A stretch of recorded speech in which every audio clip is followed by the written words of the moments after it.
तो last lecture में हम लोग 3 वर्क डन पढ़ रहे थे, क्यों?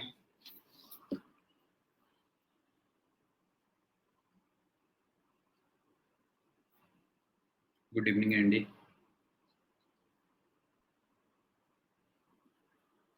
एक बार फिर भी रिपीट कर दे रहा हूँ, work done by all forces,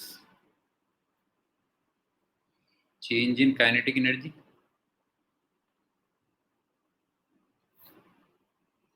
दूसरा work done by conservative force minus change in potential energy, मतलब ये एक तरीके से के फाइनल माइनस के इनिशियल हो गया, और ये you initial minus you final हो गया। और तीसरा जो टाइप का वर्क डन होता था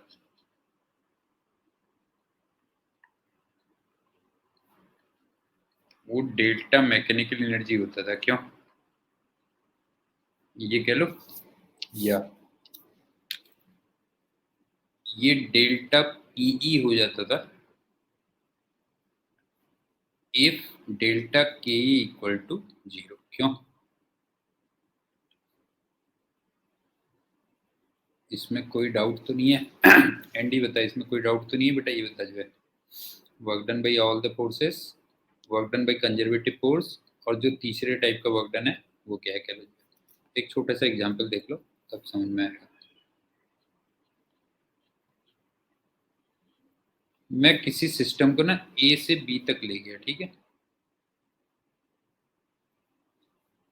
अब तुम्हें काइनेटिक एनर्जी एट ए ये 20 जूल दे रखी है, और potential energy at A minus 60 joule दे रखी है,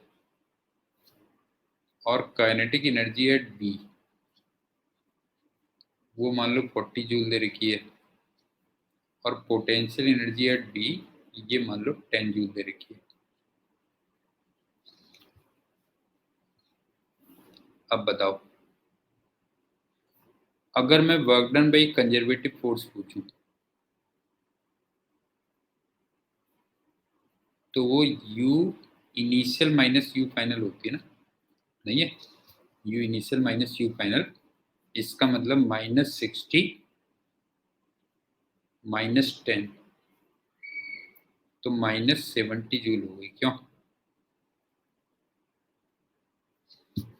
ये हो गया। अब दूसरा,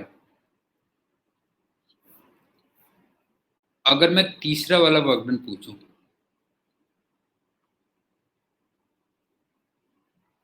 वो डेल्टा एम ई होगा ना? बताओ, डेल्टा एम ई होगा ना? अभी बता रहा हूँ बेटा जो है, देखो इनिशियल जो मैकेनिकल एनर्जी थी, मैकेनिकल एनर्जी इनिशियल, ये तुम्हें लग रहा है माइनस 40 जूल थी? हाँ, और जो मैकेनिकल एनर्जी फाइनल थी, क्यों? मैकेनिकल एनर्जी फाइनल वो 50 जूल थी। तो चेंज इन मैकेनिकल एनर्जी कितनी होगी बताओ? 50 माइनस ऑफ माइनस 40, क्यों? तो इसका मतलब 90 जूल होगी। और लास्ट में ये बताओ, work done by all the forces पूछूं अगर मैं, तो फिर वो डेल्टा के ही होनी चाहिए ना? नहीं है डेल्टा के ही, तो डेल्टा के ही यहाँ से क्या निकली बताओ? 40 minus 20, 40 minus 20 equal to 20 joule. अब एक इंटरेस्टिंग बात देखो,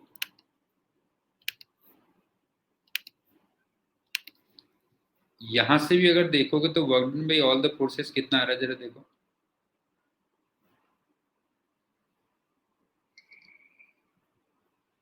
हाँ, ये बताओ work done by all the forces कितना आ रहा है बताओ? यहां से भी 20 जूल आ रहा है कि नहीं आ रहा है बताओ जो है? यही तो आ रहा है, जरा चेक करो। एंडी बता बेटा जो है। यहां से भी अगर देखेगा तो work done by all the forces क्या आ रहा होता, चेंज इन काइनेटिक एनर्जी, वही 20 जूल आ रहा है बस। तो मेरे ख्याल से ये 3 वर्क डन आप कभी नहीं भूलोगे। क्यों? 3 वर्क डन कभी भी नहीं भूलोगे। अब चलते हैं नेक्स्ट पॉइंट।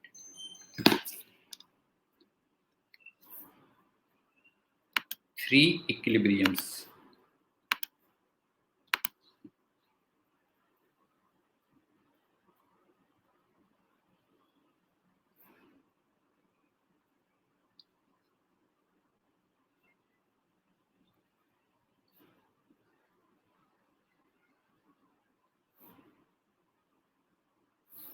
सबसे पहली बात, इक्विलिब्रियम को यहां पर, हाँ, इस जगह पे तुम अभी 2 तरीके से समझ सकते हो। क्यों? एक तो ये मान लो कि या तो परमानेंट रेस्ट हो,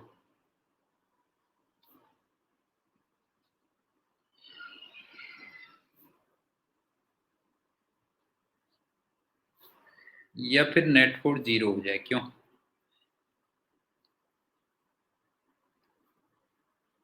बताओ क्लियर है कि नहीं है? यहाँ पे इक्विलिब्रियम को तुम 2 तरीके से समझ सकते हो कि या तो परमानेंट रेस्ट या फिर उस पर नेट फोर्स क्या हो जाए, 0 हो जाए। ठीक। अब दूसरी बात देखो, अब इक्विलिब्रियम भी ना 3 टाइप के होते हैं बेटा जो है।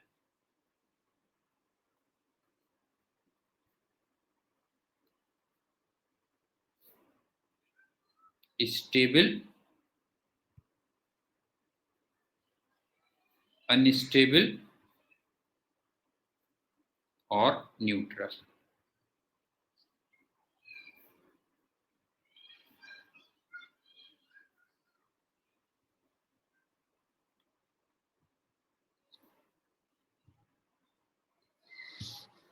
मतलब गोपी तू ऐसे समझ जो है, जैसे ना ये परमानेंट रेस्ट है बेटा जो है।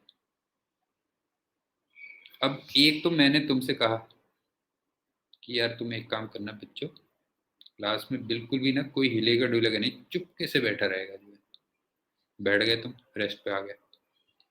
एक ने तुम्हारी गन लगाई कि बेटा चुपचाप बैठे रहना, तो भी तुम चुपचाप बैठे रहे। दोनों के चुपचाप बैठे रहने में डिफरेंस है कि नहीं है, बता गोपी, बता।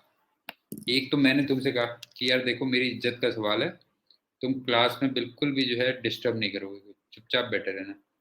बैठ गए तुम जो है।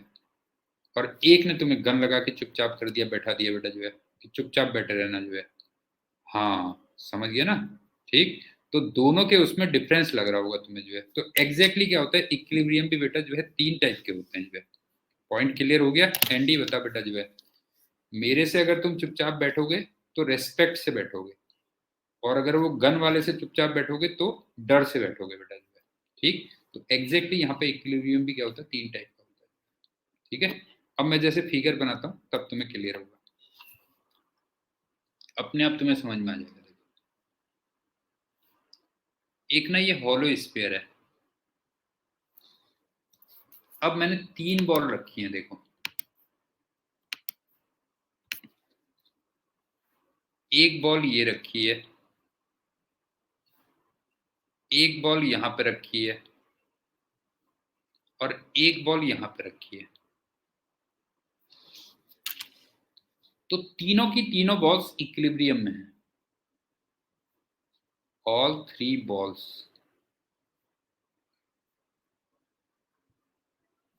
ये इक्विलिब्रियम पे है।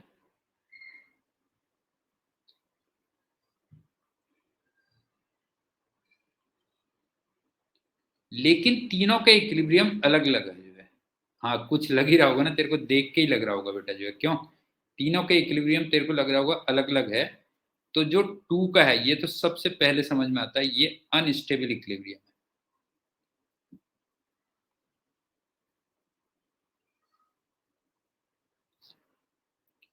और जो 3 बॉल का होता है ये एक्चुअल में स्टेबल इक्विलिब्रियम होता है। और 1 बॉल का जो इक्विलिब्रियम होता है ये न्यूट्रल इक्विलिब्रियम होता है। पॉइंट समझ में आया? या नहीं आया बेटा बताओ? कि तीनों की तीनों बॉल्स इक्विलिब्रियम में है, लेकिन तीनों का इक्विलिब्रियम बिल्कुल अलग अलग टाइप का है। टू तो किसी को भी लग रहा होगा अनस्टेबल। हाँ अभी सब बता रहा हूँ, अभी सब बता रहा हूँ, चिंता मत कर। ठीक है, थ्री का स्टेबल और वन का न्यूट्रल, ये कह लो जो है। हाँ ये फिक्स है, this ball is fixed. Hollow है, ऑब्वियस सी बात है।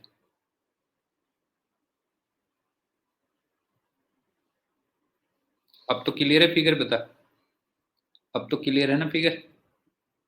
ठीक, अब सुनो, अब तुम्हें डिफरेंस कैसे पता चलेगा वो बताता हूँ, सुनो।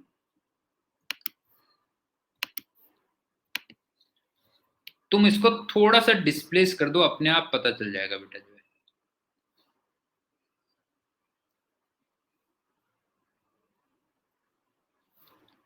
स्लाइटली डिस्प्लेस,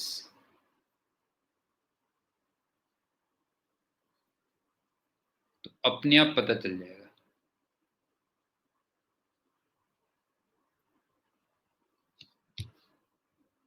जैसे वन जो बॉल है, बॉल वन,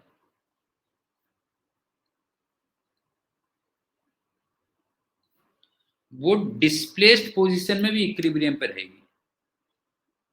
इन डिस्प्लेस्ड पोजीशन,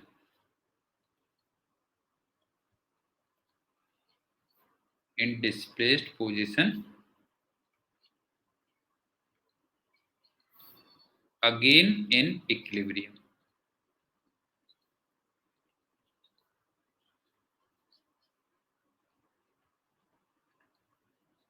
लग रहा है कि नहीं लग रहा बताओ जो है? दिलप्रीत बता बेटा जो है, बॉल वन अगर यहां पे भी आ जाएगी तो यहां भी ये इक्विलिब्रियम पे रहेगी कि नहीं रहेगी बता जो है? नहीं है, अगेन इक्विलिब्रियम, ये कह लो जो है। लेकिन बॉल टू को अगर तुम यहां पे रख दोगे तो इस पे एक ऐसा फोर्स लगेगा जो उसको अवे ले जाएगा, वहां से वापस नहीं लाएगा बेटा, ये ध्यान रखना। तो जो बॉल टू है, बॉल टू, इसको क्या होगा कि in displaced position, in displaced position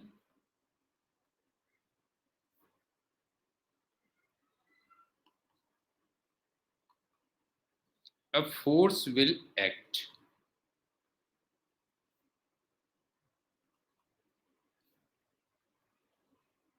displace position में फोर्स लगना शुरू हो जाएगा बेटा जो है। और ये फोर्स क्या करेगा बताओ जिसको, ये इसको दूर ले जाएगा जो है।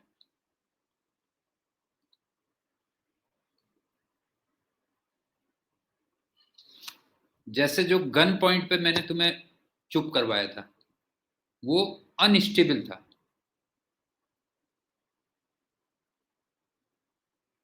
समझ में आ रहा है कि नहीं आ रहा है बता बेटा जो है? गन पॉइंट पे जो मैंने तुम्हें चुप करवाया था वो कौन सा था? अनस्टेबल था। क्योंकि अगर मैं थोड़ा सा तुम्हें वहां से डिस्प्लेस कर देता तो क्या तुम वापस आते या दुम दबा के भागते बताओ? गोपी बता, अगर तेरे को थोड़ा सा वहां से मौका मिलता कि वहां से तू थोड़ा सा डिस्टर्ब हो जाए, तो तू वापस आता या दुम दबा के भाग जाता बेटा जो है? भाग लेता ना जो है। तो वो इक्विलिब्रियम कौन सा हो गया बता जो है? अनस्टेबल हो गया। और बॉल थ्री का तुम्हें समझ में आ रहा होगा कि अगर डिस्प्लेस्ड करोगे तो एक फोर्स लगेगा, लेकिन तुम्हें वापस लाएगा बेटा जो है। समझ गया ना? बॉल थ्री में क्या हो रहा है बेटा जो है? बॉल थ्री में in displaced position, in displaced position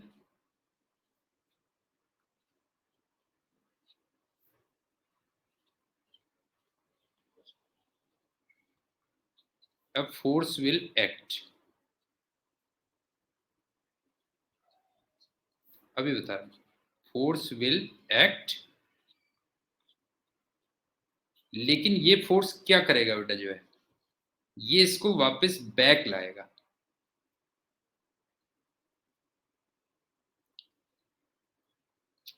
इसका मतलब ये वाला जो, हाँ इसका मतलब, हाँ इनिशियल पोजीशन को लाएगा ना। इसका मतलब ये जो फोर्स है, दिस फोर्स, मैं कह सकता हूँ रिस्टोरिंग नेचर का है बेटा, ये बताओ।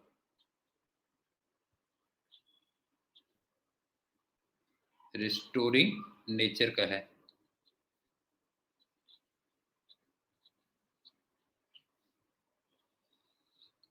बताओ समझ में आया कि नहीं आया बेटा, बता जो है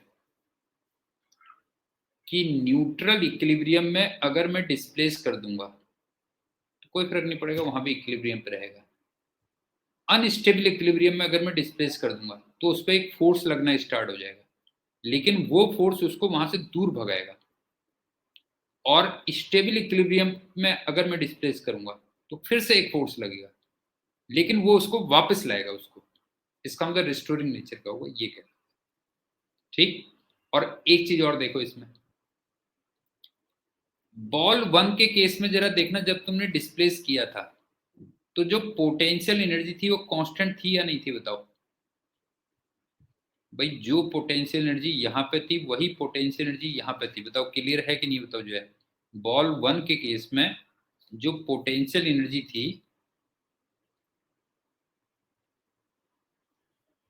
वो कांस्टेंट थी। हाँ अभी बता रहा हूँ बेटा, चुप रहो। ठीक है, वो कांस्टेंट थी। इसका मतलब डिस्प्लेस्ड पोजीशन में भी अनचेंज रही, मतलब जो है, समझ गए ना। देयरफॉर इन डिस्प्लेस्ड पोजीशन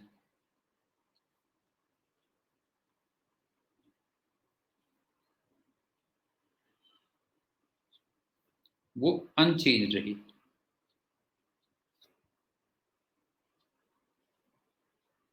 अब ध्यान से देखना, एक बात बताओ, बॉल टू में तुम्हें ऐसा नहीं लग रहा कि पोटेंशियल एनर्जी उसकी मैक्सिमम है बेटा, ये बताओ। इसका मतलब जब डिस्प्लेस कर रहे हो तो पोटेंशियल एनर्जी कम हो रही है, बताओ ये क्लियर है कि नहीं है। ये बताओ, बॉल टू में तुम्हें पोटेंशियल एनर्जी मैक्सिमम लग रही होगी, इसका मतलब जब डिस्प्लेस कर रहे हो तो पोटेंशियल एनर्जी कम हो रही होगी, क्यों। तो बॉल टू में जो पोटेंशियल एनर्जी थी वो मैक्सिमम थी, और जब डिस्प्लेस करोगे, व्हेन डिस्प्लेस्ड,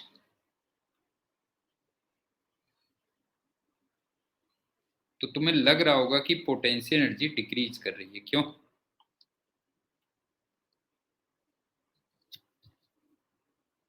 और लास्ट में जरा देखना, बॉल थ्री में क्या हो रहा है बेटा, जो है पोटेंशियल एनर्जी तुम्हें मिनिमम लग रही है कि नहीं लग रही है, बताओ। ये बताओ, बॉल थ्री में तुम्हें पोटेंशियल एनर्जी मिनिमम लग रही है कि नहीं लग रही है, दिलप्रीत बता। बॉल थ्री में तेरे को पोटेंशियल एनर्जी मिनिमम लग रही होगी, और जब तुम डिस्प्लेस कर रहे हो, हाँ, जब तुम डिस्प्लेस कर रहे हो तो पोटेंशियल एनर्जी बढ़ रही है, क्यों। एक बात बताओ, जब तुम डिस्प्लेस कर रहे हो तो इसकी पोटेंशियल एनर्जी बढ़ रही है कि नहीं बढ़ रही है, बता जो है। बढ़ रही है ना। ठीक। तो तीसरा तुम ये कह सकते हो कि बॉल थ्री में जो पोटेंशियल एनर्जी है वो मिनिमम है, और जब डिस्प्लेस करते हो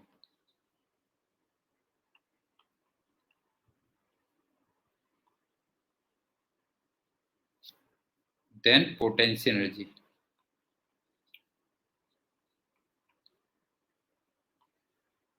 वो इंक्रीज करती है, बस। अब मैं एक टेबलर फॉर्म में कर लूंगा, तब तुम्हें और क्लियर हो जाएगा, बस चिंता मत करो। सारी चीजें मैं टेबलर फॉर्म में कर लूंगा तो और तुम्हें क्लियर हो जाएगा। देखो,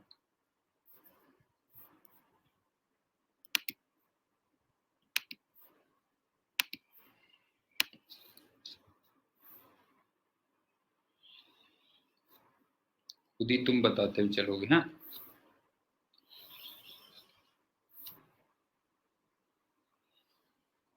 यहां पर मैं लिखूंगा स्टेबल,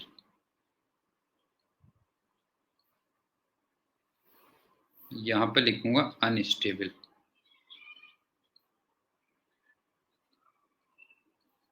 और यहां पे लिखूंगा न्यूट्रल।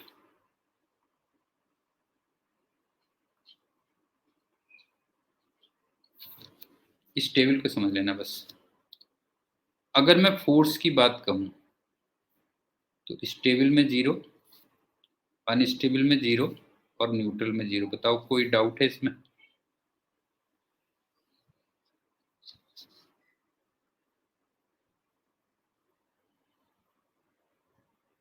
बताओ, ये बताओ। फोर्स की अगर बात करूं, अभी आता है वो सब आएगा, चिंता मत कर। किसी भी फोर्स की बात कर रहा हूँ, फोर्स की, नेट फोर्स की बात कर रहा हूँ। चल एफ नेट कह दे, कुछ भी, एक ही फोर्स लग रहा है, बस हो गया। सिंगल,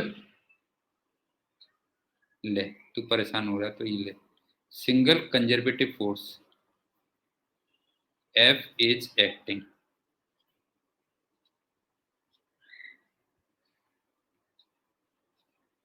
और एक तुम्हें याद भी होगा, F equal to minus D U by D X होता है। क्यों? इसका मतलब माइनस स्लोप ऑफ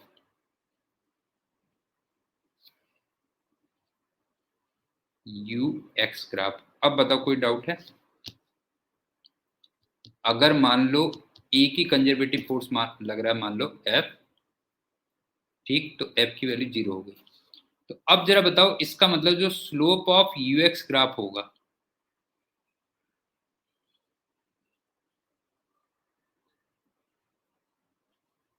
ये ग्राफ क्या होगा जरा बताओ? 0 0 0। बताओ क्लियर है? एनडी बता बेटा, जो है slope of U X graph क्या होना चाहिए बता, जो है 0 0 और 0 होना चाहिए कि नहीं होना चाहिए बता, जो है ये हो गया। अब तीसरा पॉइंट हो गया, जब तुमने डिस्प्लेस किया इसको ना, मेन, व्हेन डिस्प्लेस्ड।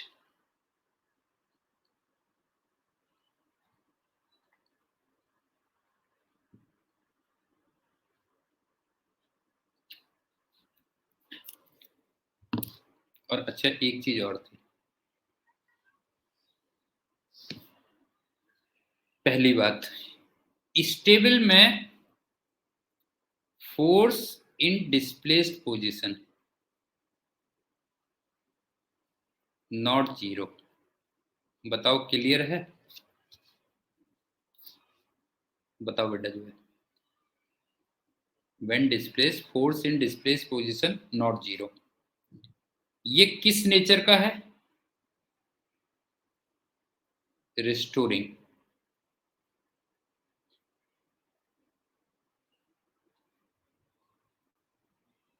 ये हो गया। और ये बताओ, potential energy in displaced position is increasing. हाँ, या ग्रेटर या इंक्रीजिंग। बताओ क्लियर है कि नहीं? बताओ जो है एनडी बता बेटा, जो है force in displaced position is not 0, और potential energy in displaced position is increasing. Unstable में क्या हो गया? Force in displaced position is not 0, लेकिन ये फोर्स इसको क्या कर रहा है बताओ, जो है ये इसको अवे ले जा रहा है। और potential energy in displaced position क्या हो रही है जरा बताओ, जो है इज डिक्रीजिंग। ये हो गया। और लास्ट में एक चीज और बता दो, न्यूट्रल में क्या होगा? Force in displaced position is also 0। क्यों? बताओ। Force in displaced position is also 0, और potential energy in displaced position ये अनचेंज्ड है, हाँ कांस्टेंट है। चलो, ये हो गया। दिलप्रीत अब बताइए बेटा, ये समझ में आया कि नहीं आया? बस ये वाली टेबल को देख लेना अच्छी तरीके से। ये हो गया। और एक लास्ट पॉइंट और कर लेता हूं। पोटेंशियल एनर्जी स्टेबल इक्विलिब्रियम पे मिनिमम होगी, अनस्टेबल इक्विलिब्रियम पे मैक्सिमम होगी। क्यों? अनस्टेबल इक्विलिब्रियम पे मैक्सिमम होगी, और न्यूट्रल इक्विलिब्रियम पे क्या होगी तो जो है कांस्टेंट होगी बस।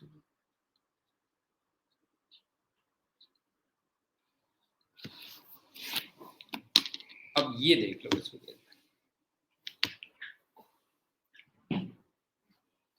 इसमें कोई भी डाउट है तो बता दो, बाकी मैं 2-4 क्वेश्चन करा दूंगा तो तुम्हें और क्लियर हो जाएगा बेटा। 4 क्वेश्चन करा दूंगा तो उससे क्लियर हो जाएगा।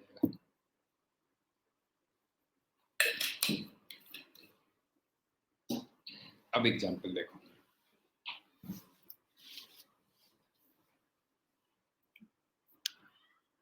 इस वाली स्लाइड को अच्छी तरीके से देख लेना। बस इसी स्लाइड में तीनों इक्विलिब्रियम है बेटा। इस स्लाइड को अच्छी तरीके से देख लेना, इसमें तीनों के तीनों इक्विलिब्रियम। एग्जाम्पल 1,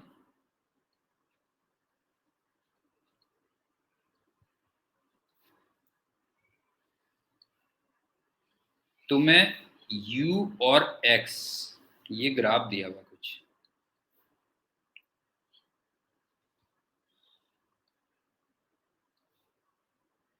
ये मान लो 2 मीटर है, ये मान लो 4 मीटर है, और ये मान लो 6 मीटर है।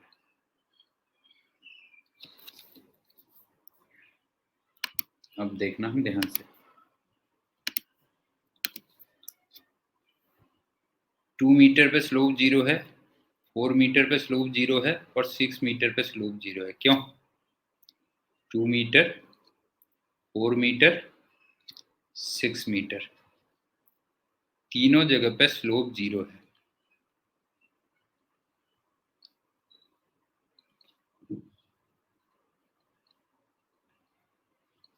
इसका मतलब फोर्स 0 है। क्यों? इसका मतलब इक्विलिब्रियम है।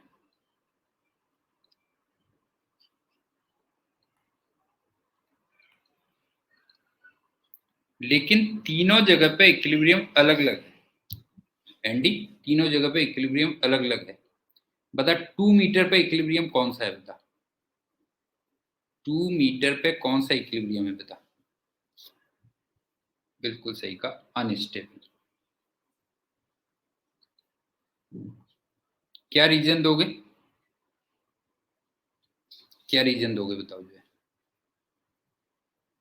क्योंकि यहाँ पे हाँ हाईएस्ट पोटेंशियल एनर्जी, बिल्कुल सही का, बिकॉज पोटेंशियल एनर्जी मैक्सिमम है यहाँ पे।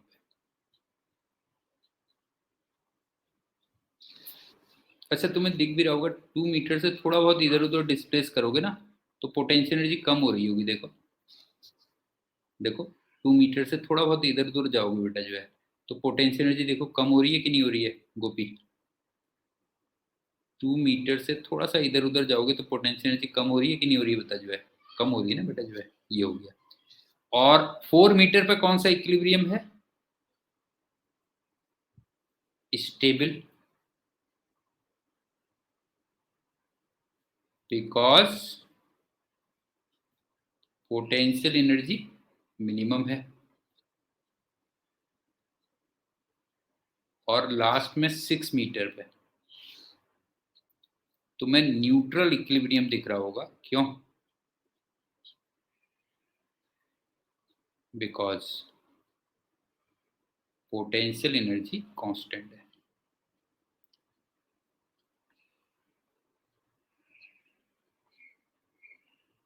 तो बताओ यू एक्स ग्राफ से तुम 3 इक्विलिब्रियम पहचान लोगे?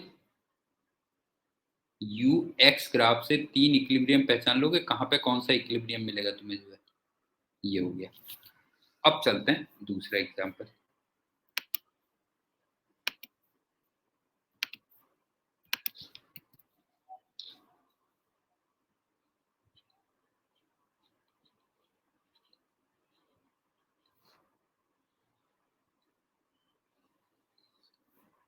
अब मैं तुम्हें एफ और एक्स ग्राफ देता हूं, ठीक है?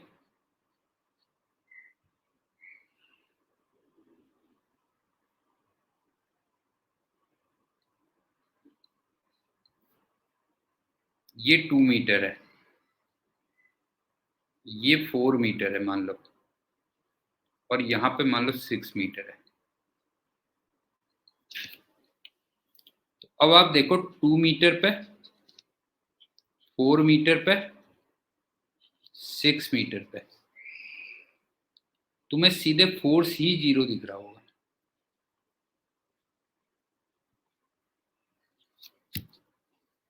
बताओ। 2 मीटर पे, 4 मीटर पे और 6 मीटर पे तुम्हें सीधे फोर्स जीरो दिख रहा है कि नहीं दिख रहा है? बताओ जो है, फोर्स जीरो दिख रहा होगा, इसका मतलब इक्विलिब्रियम है।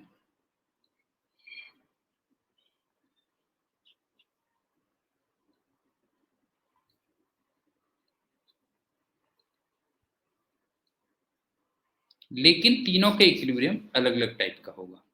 ठीक, इसमें से तुम्हें 6 मीटर का तो थोड़ा लग ही रहा होगा, कौन सा वाला है बताओ? न्यूट्रल है।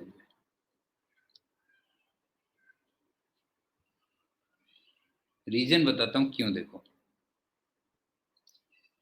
अगर तुम 6.1 मीटर पे ले जा लो या 5.9 मीटर पे ले जा लो, फोर्स अगेन जीरो है। समझ में आया बेटा? ये बताओ जो है, फोर्स अगेन जीरो है। दिलप्रीत बता बेटा, तेरे समझ में आया कि नहीं आया? 6 मीटर पे तो फोर्स जीरो है ही है। अगर तू 6.1 पे ले जा ले या 5.9 मीटर पे ले जा ले, फोर्स अगेन जीरो है। इसका मतलब डिस्प्लेस करने पे कोई फर्क नहीं पड़ रहा। ठीक है, अब सुन, 2 मीटर वाले को बताता हूं तो तेरे अपने आप समझ में आ जाएगा। अगर मैं 2 मीटर से 2.1 मीटर पे ले गया, हाँ देख बेटा जो है, हाँ 2.1 मीटर पे ले गया, तो इसका मतलब मैंने जो डिस्प्लेस किया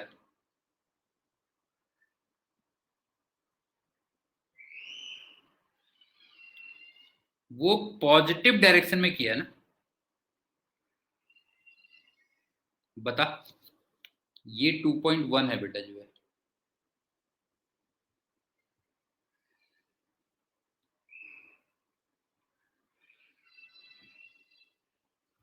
ये बता, अगर मैं उसको 2 से 2.1 मीटर पे ले गया तो मैंने पॉजिटिव डायरेक्शन में डिस्प्लेस किया कि नहीं किया? बता जो है। लेकिन यहां पे जो फोर्स लगा वो भी पॉजिटिव एक्स में ही लगा।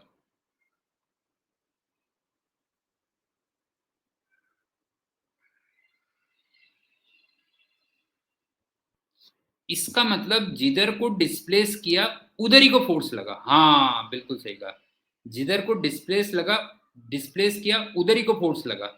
इसका मतलब ये अवे ले जा रहा है, क्यों? एनडी बता, समझ में आ रहा है कि नहीं आ रहा है बेटा? ये बता जो है, इसका मतलब तू इसको अवे ले जा रहा है कि नहीं लग रहा है? जो फोर्स लग रहा है वो इसको अवे ले जा रहा है कि नहीं ले जा रहा है बेटा? जो बता जो है, समझ में आ गया ना? ठीक, तो इसका मतलब 2 मीटर वाला कौन सा वाला इक्विलिब्रियम हो गया बता जो है? वो अनस्टेबल हो गया।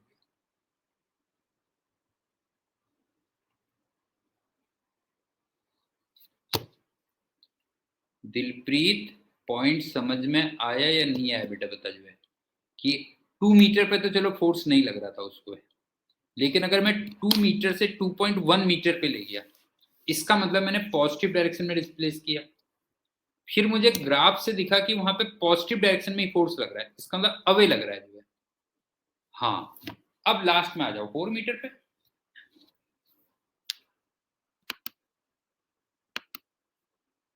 हाँ फिर भी तू तो जानते ही मेरे को घर तक छोड़ने की आदत है। अगर 4 मीटर से मैं इसको 4.1 मीटर पे ले गया, तो इसका मतलब मैंने जो डिस्प्लेस किया, हाँ वो किया नेगेटिव एक्स में। लेकिन 4.1 यहाँ कहीं रहा होगा, क्यों? 4.1 यहाँ पे कहीं पे रहा होगा, और तुम्हें ग्राफ से दिख रहा होगा, ये तो ग्राफ से दिखेगा ना बेटा तुम्हें जो है, ग्राफ से दिख रहा होगा कि यहाँ पे फोर्स नेगेटिव आ रहा है, क्यों? तो यहाँ पे जो फोर्स है वो नेगेटिव है। हाँ, इसका मतलब रिस्टोरिंग है। हाँ, नहीं है बेटा जो है, जिधर को तूने डिस्प्लेस किया उसके अपोजिट लग रहा है बेटा जो है, तो इसका मतलब ये क्या हो गया बेटा जो है? इसका मतलब ये रिस्टोरिंग है, बस हो गया।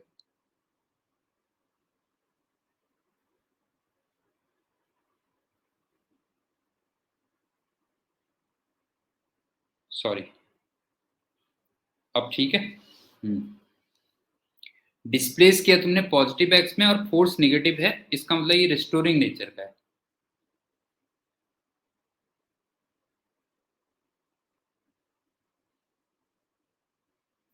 तो इसका मतलब जो 4 मीटर वाला है वो स्टेबल इक्विलिब्रियम है।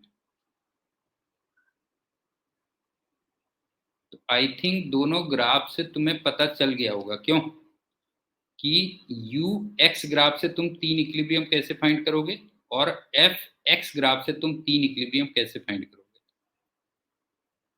समझ में आ गया? यू एक्स ग्राफ से कैसे फाइंड करना है और एफ एक्स ग्राफ से कैसे फाइंड करना है। किसी को कोई डाउट है तो बताओ बेटा, कोई भी डाउट है तो बताओ बेटा, जो है नहीं है ना। अब इक्वेशन पे चलते हैं।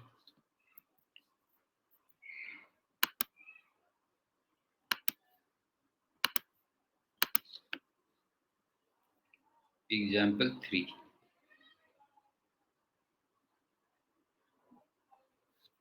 अगर मान लो u equal to 10 plus x minus 2 का स्क्वायर है, मान लो। अब ये बताओ, ये एक स्क्वायर है,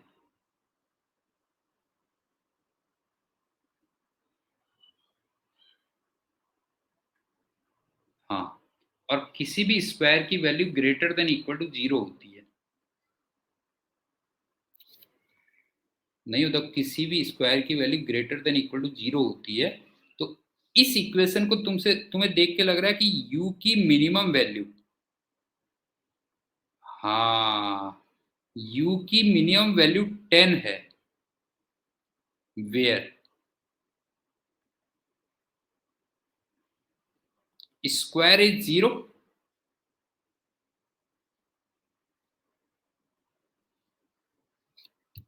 नहीं होता जहां पे स्क्वायर 0 है। और स्क्वायर कहां पे 0 है जरा बताओ, स्क्वायर कहां पे 0 है? x इक्वल टू 2 पे 0 है, क्यों? x इक्वल टू 2 पे 0 है, इसका मतलब x इक्वल टू 2 कौन सा वाला इक्विलिब्रियम बन गया बताओ, जो है नहीं है। इसका मतलब जो x इक्वल टू 2 है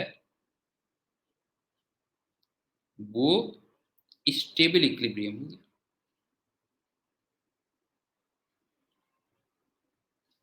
तो ये भी मेरे ख्याल से समझ में आ गया होगा।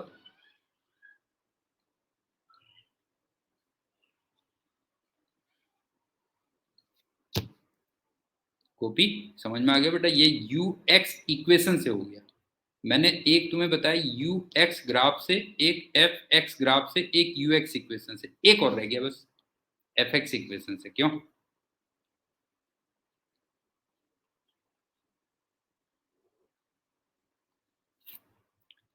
मान लो तुम्हें F equal to, simple question ले रहा हूं, एक्स माइनस 4 दिया है मान लो। अब सुनो, एक्स इक्वल टू 4 पे एफ 0 है ना? नहीं है, एक्स इक्वल टू 4 पे एफ 0 है, इसका मतलब एक्स इक्वल टू 4 एक इक्विलिब्रियम है। क्यों?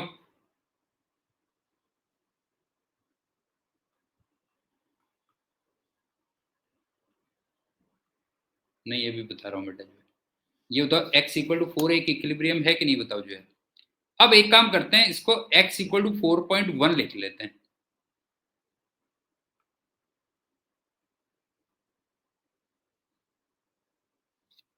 समझ गए ना, इसको x इक्वल टू 4.1 लिख लेते हैं। तो बताओ, मैंने डिस्प्लेस किधर को किया, पहले बताओ। मैंने डिस्प्लेस्ड किधर को किया? डिस्प्लेस्ड किया पॉजिटिव x में। और जरा x को 4.1 रख के देखना बेटा, फोर्स कितना आ रहा है, जरा देखो। फोर्स जो आ रहा है वो आ रहा है प्लस 0.1। समझ में आ गया बेटा, जो है फोर्स प्लस 1 पॉइंट न्यूटन आ रहा है। अब सिंपल सी बात है, जिधर को डिस्प्लेस किया उधर ही को फोर्स आ रहा है। तो तुम्हें लग ही रहा होगा कि अवे ले जा रहा है, फोर्स तुम्हें अवे ले जा रहा है। तो फिर ये कौन सा इक्विलिब्रियम हो गया बेटा, जो है इसका मतलब ये हो गया हाँ बिल्कुल सही कहा, ग्राफ से ही पता कर सकता है, बिल्कुल सही बात है। ठीक है, देयरफॉर ये हो गया अनस्टेबल।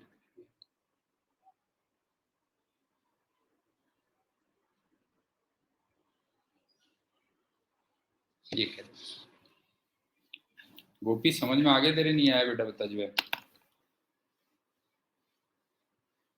अर्जुन, तुम्हें मालूम है अर्जुन जो है, मतलब हमारे उसका एपिक का अर्जुन द्रोणाचार्य से ज्यादा वो था ना बेटा, धनुष धनुष था कि नहीं था पता जो है।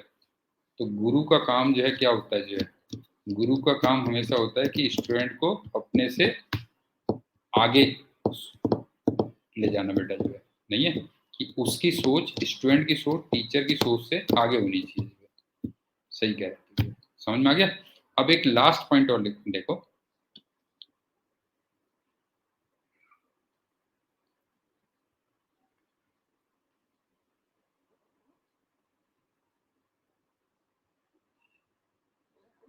जैसे तुमने वो नहीं देखा था आचरेकर, तुमने सुना होगा ना, सचिन तेंदुलकर के जो गुरु थे आचरेकर, वो कोई इतने बड़े खिलाड़ी थोड़ी थे बेटा जो है, नहीं है। आचरेकर थोड़ी इतने बड़े खिलाड़ी थे बेटा जो है, तो सचिन तेंदुलकर ही हुआ ना जो है। तो स्टूडेंट को हमेशा क्या होना चाहिए, टीचर से क्या होना चाहिए बेटा जो है, आगे रहना चाहिए जो है। अब तू एक बात बता गोपी,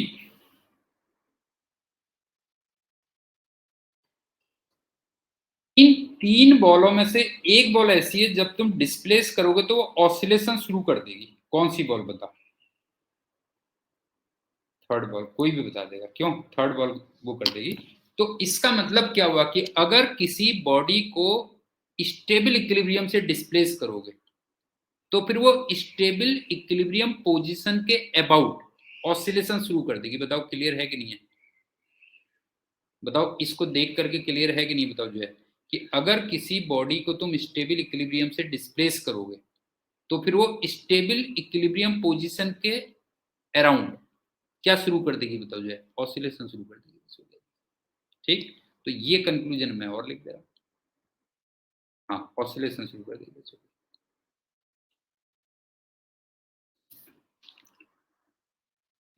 if a body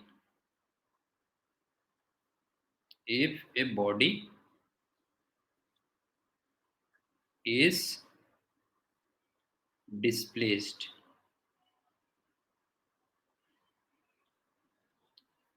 from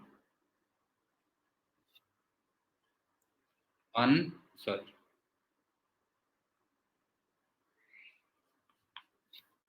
from stable equilibrium position, stable equilibrium position,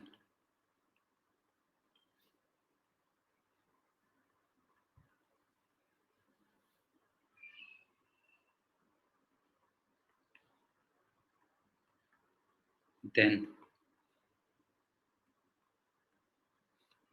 it starts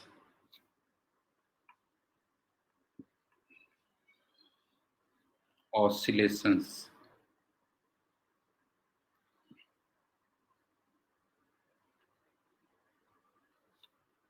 about stable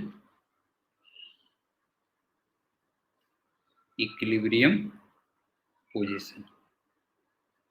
ये तो समझ में आ गया होगा कि अगर किसी भी बॉडी को स्टेबल इक्विलिब्रियम पोजीशन से तुम डिस्प्लेस कर दोगे, ठीक, तो फिर वो ऑसिलेशन से स्टार्ट कर देगी। लेकिन स्टेबल में तो रेस्ट में रहेगी ना, ध्यान रखना। स्टेबल में है, पड़ी हुई है तो रहेगी वो, सालों साल वहीं पड़ी रहेगी। अनस्टेबल में है तो सालों साल वहीं पड़ी रहेगी। न्यूट्रल में है तो सालों साल वहीं पड़ी रहेगी। लेकिन अगर तुम डिस्प्लेस कर दोगे तो फिर दूध का दूध और पानी का पानी हो जाएगा। ठीक, अच्छा एक चीज और भी है, देखो ये तो पहला नोट पॉइंट हो गया।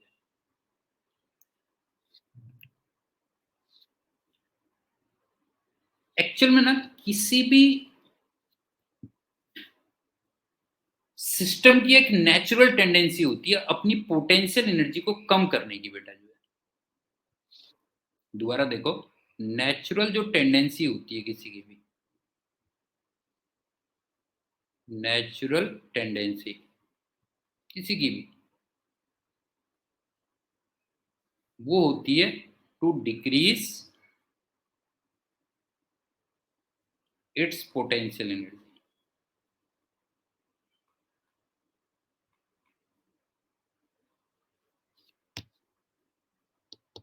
जैसे तुम एक बात बताओ कि अगर तुम, हाँ बस वही समझ ले जो है कि अगर मैं मान ले किसी चीज को छोड़ दूं बेटा जो है, तो वो नीचे को आती है ना, ऊपर थोड़ी जाती है। एक बात बता, अगर मैं किसी चीज को छोड़ देता हूँ, पेन को छोड़ दूं, किसी को भी छोड़ दूं, तो नीचे को जाती है ना बेटा जो है, वो ऊपर थोड़ी जा रही है जो है। ठीक है, तो इसका मतलब क्या हो गया, उसकी नेचुरल टेंडेंसी क्या होता है, उसकी पोटेंशियल एनर्जी को डिक्रीज करने की। तो अब तुम देख लो किसी को भी, तीनों बॉल्स को देख लो, वन के पास तो चलो चॉइस ही नहीं थी कुछ, नहीं है, वन के पास तो कोई चॉइस ही नहीं है ना बेटा जो है, इसके पास तो चल कोई चॉइस नहीं है डिक्रीज करने की, नो चॉइस।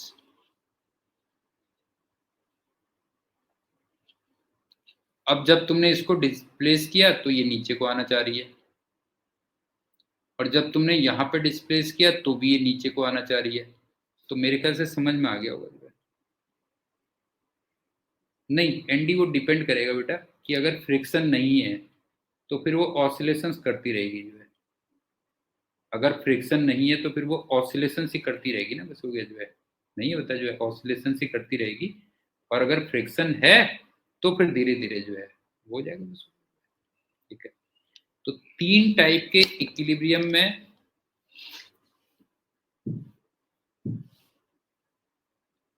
बहुत अच्छी बात कही इसने, कह रहा है कि जो है जब किसी बॉल को ऊपर फेंकते हो तो क्या होता है बेटा, उस समय तो उसके पास काइनेटिक एनर्जी है ना। अब तू एक बात बता, इस बॉल को भी अगर मैं मान लो इधर को वेलोसिटी दे दूं, तो पहले तो काइनेटिक एनर्जी की वजह से ऊपर को जाएगी ना, ऐसा थोड़ी है बेटा जो है। हाँ स्मूथ है तो फॉरएवर करती रहेगी बेटा जो है। दिलप्रीत, जब तू किसी बॉल को ऊपर को वेलोसिटी देता है जबरदस्ती, समझ गया ना, हाँ तो तूने काइनेटिक एनर्जी दी है ना, एक तरीके से देखा जाए तो जो है। लेकिन ऊपर जाके तो फिर उसकी किधर को आने की टेंडेंसी है बता, जो नीचे को आने की टेंडेंसी है कि नहीं है फाइनली, ये बता। ऊपर जहां तक पहुंची तो वो अल्टीमेटली किधर को आने की हुआ है बेटा जो है, नीचे को आने की टेंडेंसी। ठीक है, ठीक है, तो मेरे ख्याल से तीन टाइप के इक्विलिब्रियम तुम्हें समझ में आ गए होंगे, क्यों। अब चलते हैं पावर।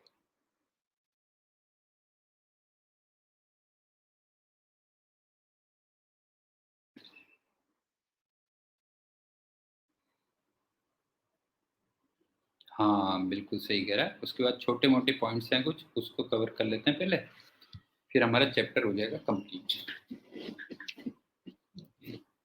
सबसे पहली बात, जैसे तुम्हें याद है वर्क, वो किसी फोर्स का ही होता था, बाह्य फोर्स।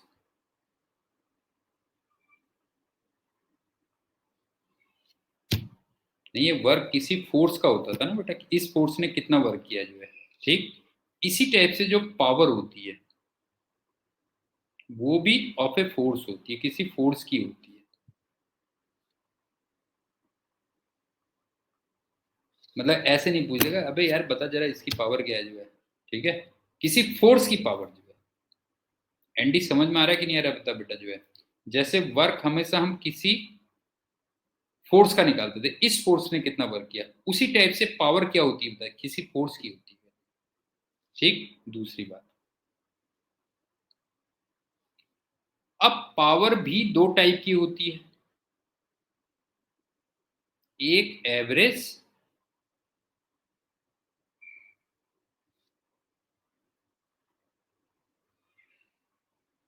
और एक इंस्टेंटेनियस।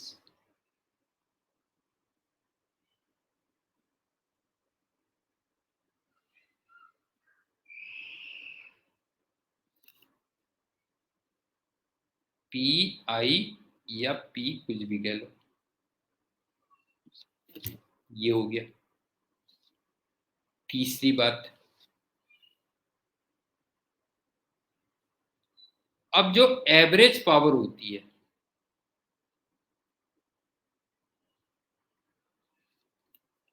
वो total work done bye a force, total work done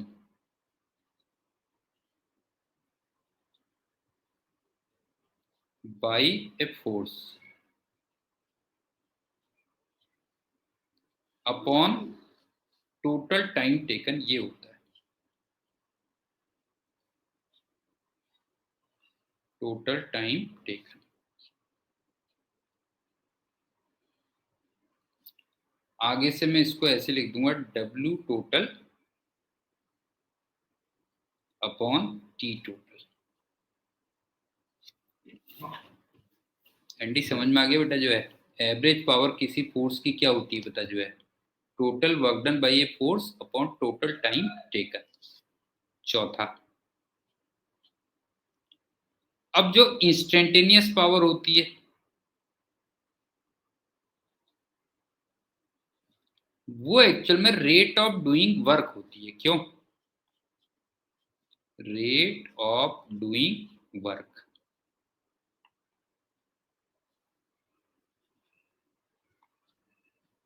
मतलब कोई भी फोर्स पर सेकंड कितना वर्क कर रहा है। क्यों? इसका यही तो मतलब हुआ। ये बताओ इसका मतलब क्या हुआ बेटा? जो है work done bye a force, ठीक है, work done bye a force per unit time.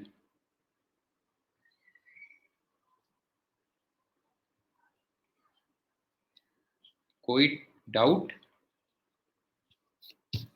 Andy बता बेटा, जो है कोई डाउट? ये हो गया। इसका मतलब मैं P को dw बाई dt कह सकता हूं, और dw तुम जानते होगे F dot ds upon dt हो गया। बताओ dw को मैं क्या लिख सकता हूँ? F dot ds upon dt लिख सकता हूँ, और यहाँ पे ds अपॉन dt को v लिख सकता हूँ। क्यों? F डॉट v हो गया, या कह लो एफ वी कॉस थीटा। क्यों? और यहाँ पे थीटा किस किस के बीच का एंगल आ गया? Between F vector and V vector. क्यों?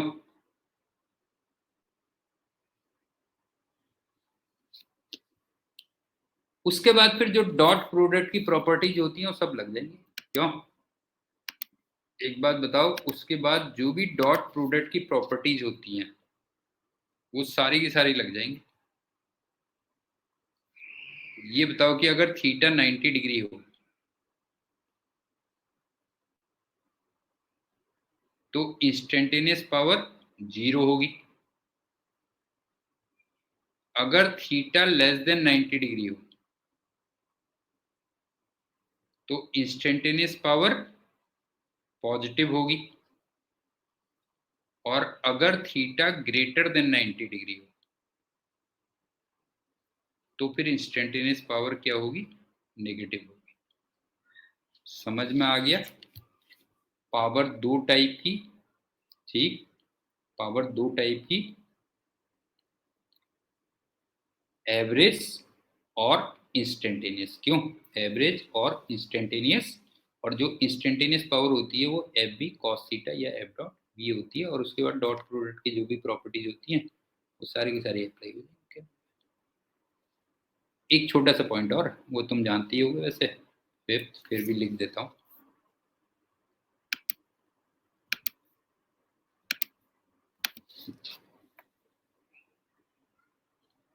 इसकी जो यूनिट होती है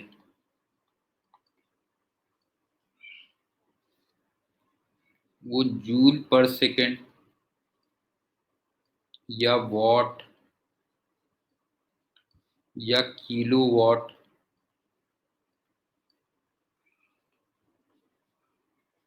या हॉर्स पावर। क्यों?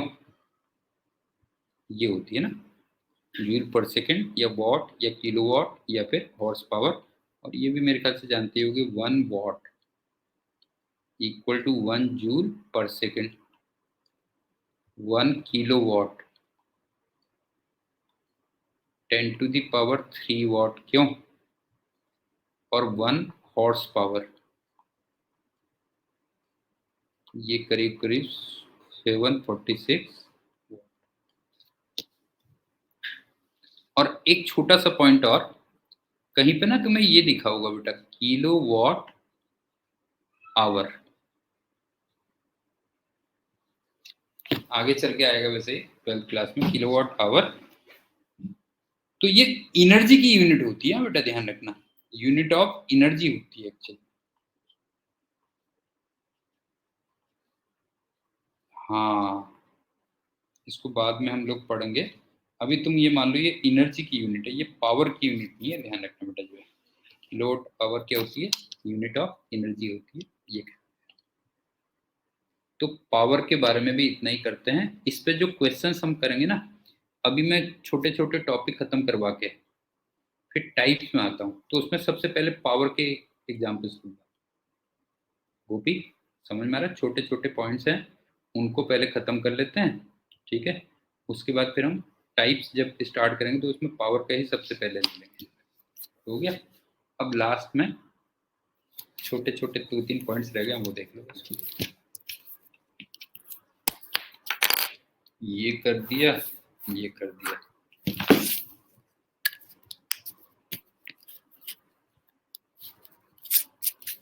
अब लिख रहा हूँ फाइनल पॉइंट्स।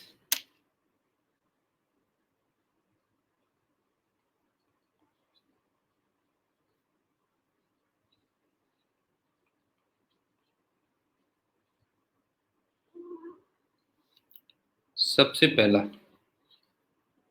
एक आता है लॉ ऑफ कंजर्वेशन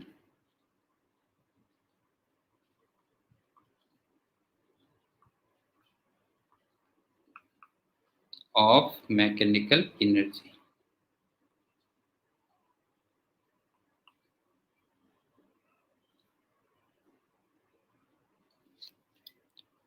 ये लॉ सिंपली ये कहता है, पहले भी हम कर चुके हैं, हाँ ये पहले भी कर चुके हैं, कि अगर सिर्फ कंजर्वेटिव फोर्सेस लगे हों बेटा, जो if only conservative forces are acting, किसी भी एक सिंगल बॉडी पे कह लो या सिस्टम पे कह लो, देन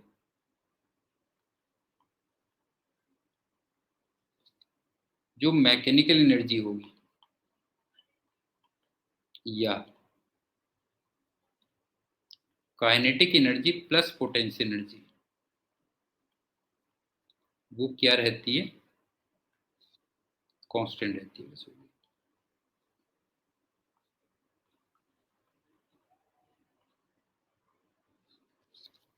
अगर काइनेटिक एनर्जी कम होगी तो उतनी ही पोटेंशियल एनर्जी क्या हो जाएगी, बढ़ जाएगी। सिंपल है ना। Law of conservation of mechanical energy क्या है, कि अगर किसी सिस्टम पे केवल कंजर्वेटिव फोर्सेस लग रहे हैं तो फिर मैकेनिकल एनर्जी कह लो या फिर kinetic energy plus potential energy वो कांस्टेंट रहती है। इसका मतलब अगर काइनेटिक एनर्जी कम हो रही है तो उतनी ही पोटेंशियल एनर्जी बढ़ जाएगी, वाइस वर्सा। एक तो ये हो गया, ठीक। दूसरा,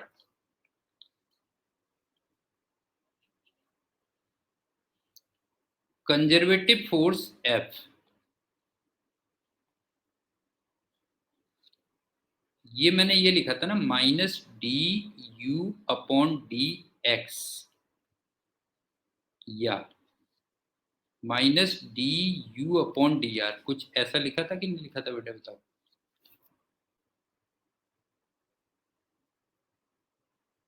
ये लिखा था ना, conservative force F equal to -du/dx या -du/dr, ठीक। तो इसका मतलब ये होता है ना, ध्यान से देखना बेटा, जो है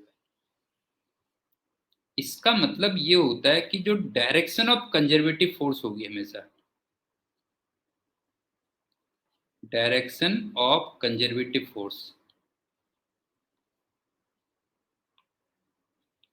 वो ऑलवेज टूवर्ड्स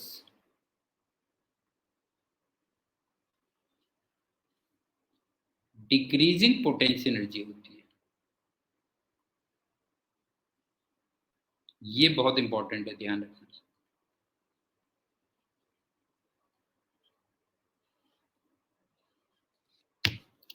किसी भी कंजर्वेटिव फोर्स की जो डायरेक्शन होगी वो हमेशा उधर को होगी जिधर को उसकी पोटेंशियल एनर्जी क्या हो रही होगी, कम हो रही होगी। बस ये ध्यान रखना। दिलप्रीत, समझ में आ रहा है बेटा जो है कि किसी भी कंजर्वेटिव फोर्स की डायरेक्शन उधर को होती है जिधर को उसकी पोटेंशियल एनर्जी क्या हो रही हो, डिक्रीज हो रही हो। या इसको मैं ऐसे भी कह सकता हूं, और अगर कोई सिस्टम फ्री टू मूव हो, if a system is free to move,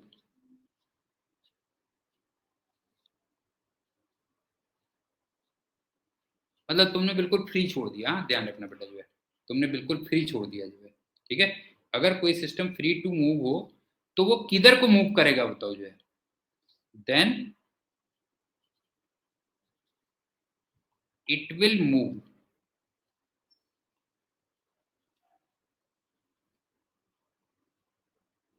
बिल्कुल ठीक कह रहा है, चल, टूवर्ड्स कंजर्वेटिव फोर्स और डिक्रीजिंग यू, ऐसा कह लो बस। लेकिन ये फ्री टू मूव बहुत इंपॉर्टेंट है कि अगर मैं पेन को बिल्कुल फ्री छोड़ दूं तब वो नीचे को आएगी, लेकिन अगर मैं उसको पकड़ के ऊपर ले जाऊंगा तब तो जा सकती है ना ऊपर। जो दिलप्रीत वाली बात भी थी बेटा जो है। दिलप्रीत, एक बात बता कि अगर मैं उसको किसी पेन को बिल्कुल फ्री छोड़ दूं तब वो नीचे आएगी, लेकिन अगर मैं उसको पकड़ के ऊपर ले जाऊं फिर तो जाएगी। उसमें क्या है जो है, फिर क्यों नहीं जाएगी बेटा जो है।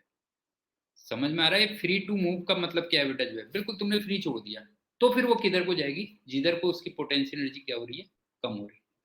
ठीक है, इसमें दो तीन एग्जांपल बता दे रहा हूं, सुन लो। फ्री टू मूव का मतलब समझ में आ गया होगा तुम्हें क्या है बेटा जो है, कि तुमने बस इसको छोड़ दिया बेटा यहां से, तो इस पे कंजर्वेटिव फोर्स इधर को लग रहा है। नहीं होता, कंजर्वेटिव फोर्स इधर को लग रहा है बिकॉज डाउनवर्ड्स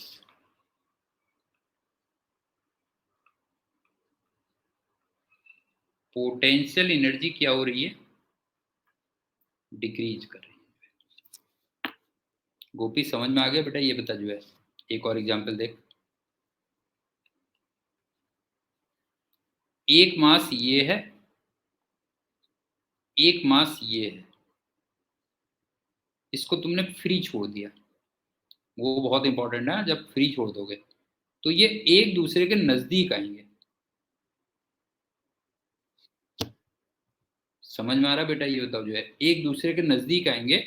इसका मतलब नजदीक आने में उनकी पोटेंशियल एनर्जी क्या हो रही होगी, जरा बताओ। एक बात बताओ, इसका मतलब इस फिगर में नजदीक आने में उनकी पोटेंशियल एनर्जी क्या हो रही होगी बेटा जो है, कि फॉर एग्जांपल मान लो इनके बीच की डिस्टेंस मान लो आर है। इसका मतलब ये हुआ कि as R decreases U also decreases. समझ में आया एंडी।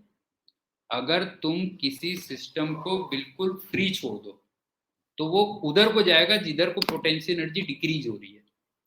या फिर कंजर्वेटिव फोर्स की डायरेक्शन किधर को लगेगी, कंजर्वेटिव फोर्स की डायरेक्शन किधर को होती है बेटा जो है, जिधर को पोटेंशियल एनर्जी क्या हो रही होती है, डिक्रीज कर रही होती है।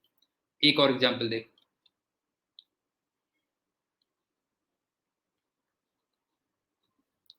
एक प्लस Q1 चार्ज है और दूसरा प्लस Q2 चार्ज है। ये दूर जाते हैं। इसका मतलब क्या हुआ बताओ जो है, इसकी पोटेंशियल एनर्जी कब डिक्रीज करेगी बताओ। बताओ, अगर तुम इनको बिल्कुल फ्री छोड़ दो। हाँ, जब तुम इनको बिल्कुल फ्री छोड़ दो तो इसका मतलब यह है कि पोटेंशियल एनर्जी डिक्रीजेस एस, हाँ, आर इंक्रीजेस। एनडी, समझ में आया बेटा, ये बता जो है।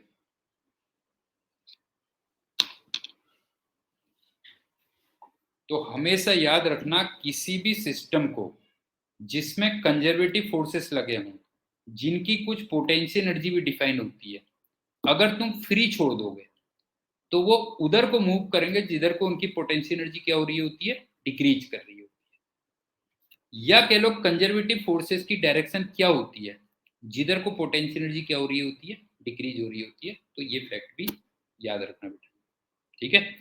उसके बाद एक और सुनो, 2 पॉइंट्स और रह गए। नेक्स्ट,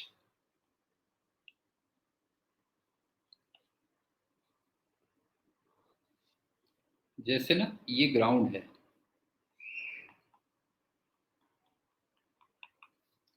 यहां पे मैंने कहा था ना कि नॉर्मली हम इसी को रेफरेंस पॉइंट मान लेते हैं, क्यों नहीं है, इसी को रेफरेंस पॉइंट मान लेते हैं। यहाँ पे H इक्वल टू 0 कह लो, या यहाँ पे पोटेंशियल एनर्जी 0। अब मैं ध्यान से देखना, 3 रॉड बनाऊंगा बेटा, वो तुम अपने आप ही समझ जाओगे क्या मतलब है मेरा। एक रॉड ये है, एक पूरी रॉड ये है, और एक रॉड ऐसी है बेटा जी, और हर किसी का मास m है।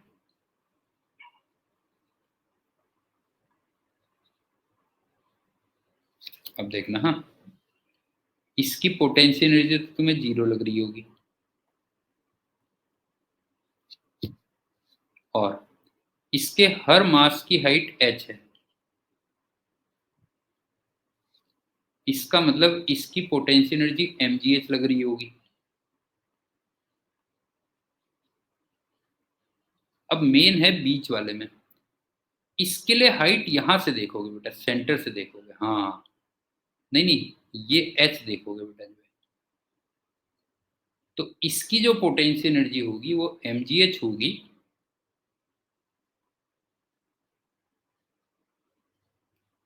लेकिन h कहां से देखोगे बताओ जो है, फ्रॉम सेंटर। मेरी बात समझ में आई या नहीं आई बेटा, बताओ जो है, मेरी बात समझ में आई कि नहीं आई। भाई इसकी तो पूरी की पूरी रॉड ही एच हाइट पे है ना बेटा जो है, इसकी ये तो पूरी रॉड एच हाइट पे है, ये पूरी की पूरी ग्राउंड पे ये कह लो, लेकिन ये वर्टिकल थी, समझ गए ना, ये वर्टिकल थी। तो इसकी हाइट तुम कहां से देखोगे बताओ, एमजीएस रखते समय कहां से देखोगे बेटा जो है, ये तुम देखोगे सेंटर से देखोगे। गोपी और एनडी, बता समझ में आ गया, गोपी और एनडी, बता क्लियर हो गया बेटा जो है, बता जो है, हो गया। और एक लास्ट पॉइंट और, बस फिर एग्जाम्पल शुरू कर देते हैं।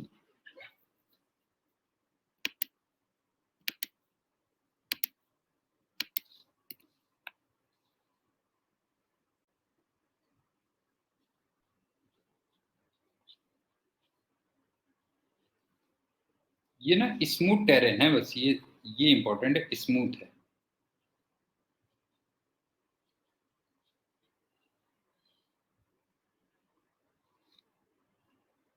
यहाँ पे u इक्वल टू 0 से छोड़ा, और ये इधर आ गया मान लो, तो ये जो h हाइट है, अगर ये मान लो डिफरेंस h है, बस हमें डिफरेंस से मतलब है, बाकी कहाँ से घूम के आया क्या आया उससे कोई मतलब नहीं है। अगर ये डिफरेंस h है,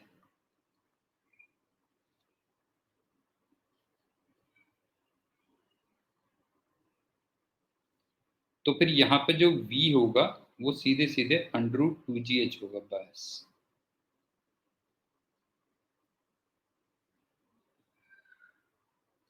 एंडी पॉइंट क्लियर हुआ बेटा जो है, स्मूथ सरफेस है, u इक्वल टू 0 से छोड़ा, और हाइट का डिफरेंस h है, तो वहां पे उसकी जो वेलोसिटी हो जाएगी वो √2gh हो जाएगी। और एक पॉइंट और इसी में दिमाग में आ गया, वो सुन लो, ये एक टावर है,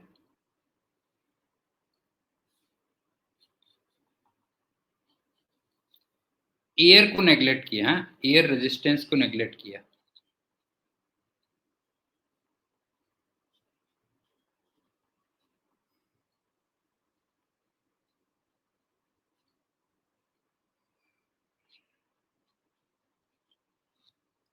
एक बॉल को मैंने ऊपर यू से छोड़ा, एक बॉल को मैंने ऐसे यू से छोड़ा, और एक बॉल को मैंने नीचे को यू से छोड़ा। तो ग्राउंड से टकराते समय तीनों की स्पीड सेम होगी, स्पीड की बात कर रहा हूं, ठीक, ये ध्यान रखना। At the time of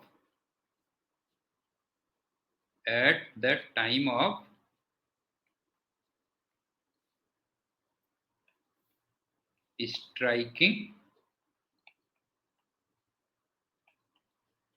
with ground,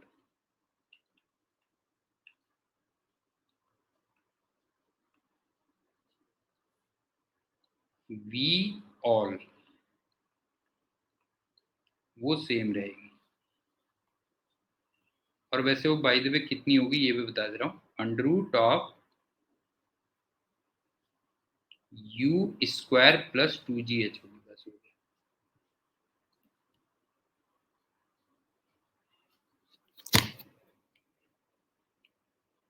भाई यू स्क्वायर तो होगी ना, हर किसी में यू स्क्वायर तो रहेगी जो है, ठीक है।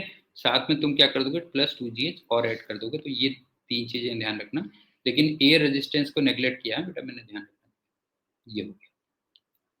अब चलते हैं टाइप्स ऑफ प्रॉब्लम्स में, अभी 5 मिनट हैं टाइप्स में।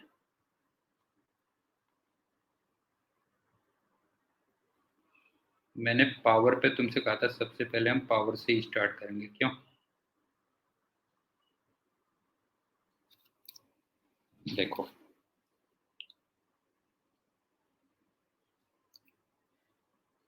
पी इंस्टेंटेनियस और पी, वो मैंने dW/dt बोला था ना,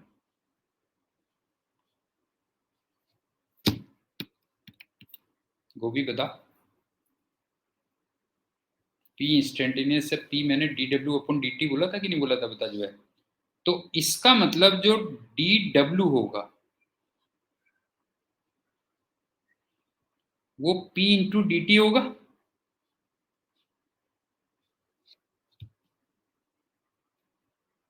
इसका मतलब अगर मुझे टोटल वर्क डन निकालना है तो पहले बताओ ये इंटीग्रेशन dW या इंटीग्रेशन P dt होगा या नहीं होगा, बताओ।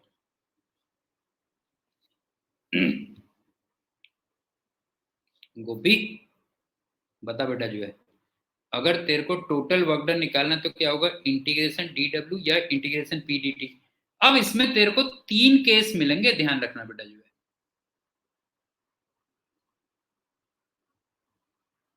अगर पावर कांस्टेंट है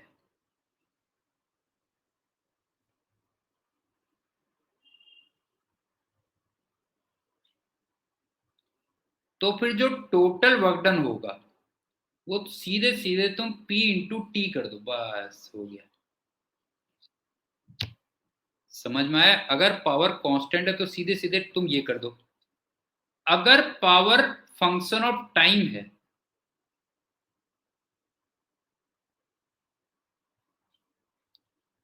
तो फिर प्रॉपर इंटीग्रेशन करो, हाँ। फिर तुम जो W टोटल निकालोगे वो integration function of T into D T कर दोगे, प्रॉपर इंटीग्रेशन होगा। और अगर P और T के बीच में ग्राफ दिया हुआ है तो एक बात बताओ, W total is also equal to area under PT graph. बताओ क्लियर है या नहीं है?